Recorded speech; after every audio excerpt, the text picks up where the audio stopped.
Hai Sidul Tuber, setiap orang pasti memiliki kebiasaan jorok. Namun, seringkali orang tidak mau mengakuinya karena malu. Lantas, bagaimana jika kebiasaan ini diinterogasi secara diam-diam? Apakah kalian bisa lebih terbuka dan mengakuinya? Saking gamblangnya pengakuan soal kebiasaan jorok, hal-hal yang akan kita bahas kali ini pun terasa begitu menjijikkan. Sampai-sampai dikatakan kebiasaan ini dapat merusak image keren kalian. Tapi ternyata beberapa perilaku jorok ini menyimpan penjelasan ilmiah loh guys. Penasaran? Mari tonton terus video ini sampai habis. Dan jangan lupa tekan tombol like jika suka, tekan tombol subscribe jika belum, dan hidupkan lonceng notifikasinya. Oke?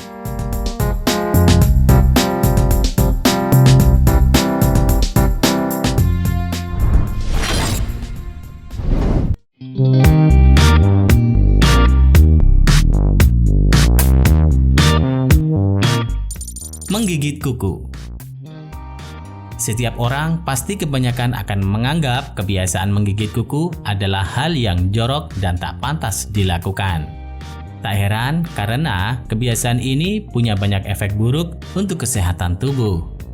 Dokter gigi dan dokter kulit menyatakan bahwa kebiasaan ini bukan hanya bisa menyebabkan infeksi bakteri, masalah gusi dan menimbulkan penyakit, tapi juga merusak kutikula dan kulit kuku. Tapi sebuah penelitian terbaru ternyata menyatakan hal sebaliknya loh. Ada kemungkinan menggigit kuku punya manfaat kesehatan. Penelitian yang dilakukan peneliti asal New Zealand dan Kanada yang diterbitkan dalam jurnal Pediatrics ini menemukan bahwa anak-anak yang memiliki kebiasaan menggigit kuku bisa menurunkan risiko terkena beberapa jenis alergi, seperti alergi gigitan serangga dan hewan peliharaan. Para peneliti mengikuti perkembangan kelompok sekitar 1.000 orang sejak kelahiran hingga usia 32 tahun dan menguji mereka secara berkala mengenai hubungan mereka dengan reaksi alergi. Secara mengejutkan, orang dewasa yang dulunya memiliki kebiasaan menggigit kuku waktu kecil tidak rentan terhadap alergi dibanding orang dewasa yang dulunya tak punya kebiasaan menggigit kuku. Hasilnya, anak-anak yang memiliki kebiasaan menggigit kuku atau mengisap jempol punya risiko kecil hingga 40% mengalami tes alergi saat dewasa. Jika punya kedua kebiasaan buruk ini, risikonya turun 31%. Wah, ternyata ada manfaatnya juga ya.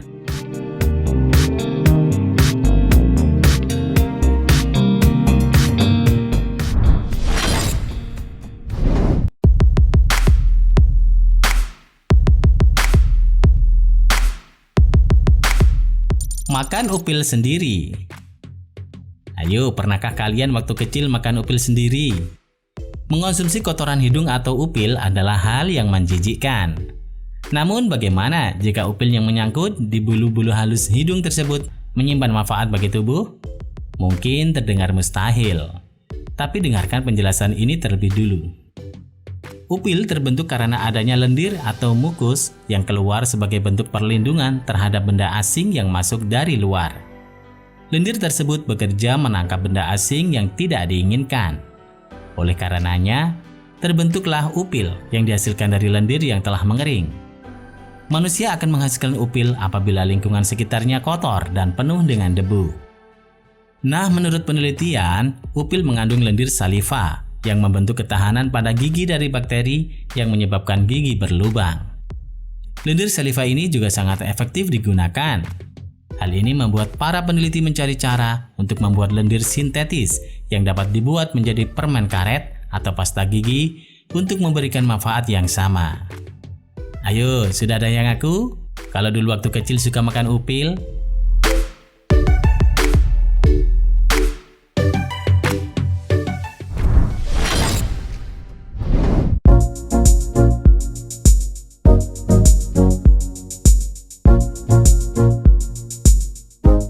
Mencium bau kentut sendiri. Ini mungkin dianggap agak aneh, tapi jujurlah, apakah kalian sering sengaja mencium bau kentut sendiri? Jika iya, apakah kalian tahu bahwa bau kentut sendiri itu ternyata bisa berpotensi baik untuk kesehatan loh? Bahkan sanggup menurunkan risiko kanker. Tapi kalau kentut sendiri diciumkan orang, nanti malah bisa bertengkar. Para ilmuwan percaya bahwa hidrogen sulfida, salah satu kandungan gas terkuat dalam kentut ini, dihasilkan oleh bakteri yang terdapat dalam makanan busuk dalam usus. Gas ini bermanfaat untuk mencegah kanker, stroke, serangan jantung, bahkan demensia. Fakta ini salah satunya diungkapkan oleh para ahli di Universitas Exeter. Mereka mengatakan bahwa dalam dosis kecil, gas beracun dapat membantu melindungi sel-sel tubuh dan berperan dalam melawan penyakit dengan cara membantu untuk memelihara mitokondria. Mencegah atau membalikkan kerusakan mitokondria ini merupakan strategi kunci dalam mengobati berbagai keluhan kesehatan, mulai dari stroke, gagal jantung, diabetes, artritis, demensia, dan penuaan. Wih, ternyata di balik perilaku jorok ini ada manfaatnya ya.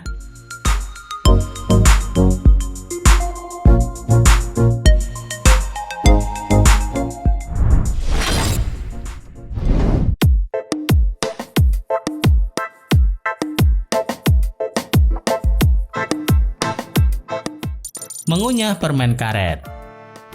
Mungkin ada sebagian orang yang risih ketika melihat orang lain sedang mengunyah permen karet. Tapi siapa sangka bahwa aktivitas mengunyah permen karet menyimpan banyak manfaat bagi kesehatan. Mengunyah permen karet dipercaya dapat meningkatkan kreativitas dan berpikir cepat. Selain itu, mengunyah permen karet akan membantu seseorang menjadi fokus, mempertajam memori, mengurangi stres, dan menyeimbangkan hormon dengan merangsang peningkatan kadar kortisol. Permen karet memang tidak memiliki manfaat gizi, tapi memiliki banyak manfaat lain dibanding efek kafein pada kopi. Siapa nih yang suka ngunyah permen karet? Terima kasih sudah menonton. Jangan lupa share dan sampai jumpa di video berikutnya.